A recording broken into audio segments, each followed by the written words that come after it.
Savukārt iegādāti jūlijā tika 2 īpašumi.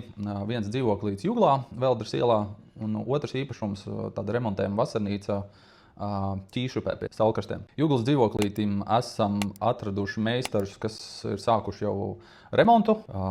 Cerams, iekļausies gan termiņos, gan budžetā.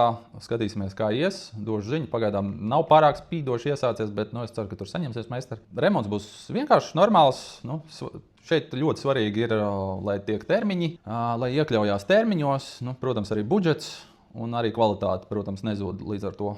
Šie 3 faktori ir, kā vienmēr, paši svarīgākie. Ja visi tie izpildās, tad remontu ir jēga vispār taisīt. Tā es pārsvarā cenšos tomēr viņus izvairīties, vai es neredzu jēgu drīzāk tiem, bet patestēsim ik pa laikam, paskatīsimies. Savukārt Saulkrastu vasarnīca, tur gan baigiem remontiem nenodarbosimies, tīri tā, lai ir sakārtots, izskatās pēc iespējas, cik vien labi tajā situācijā var, tad jau skatīsimies, kā ies.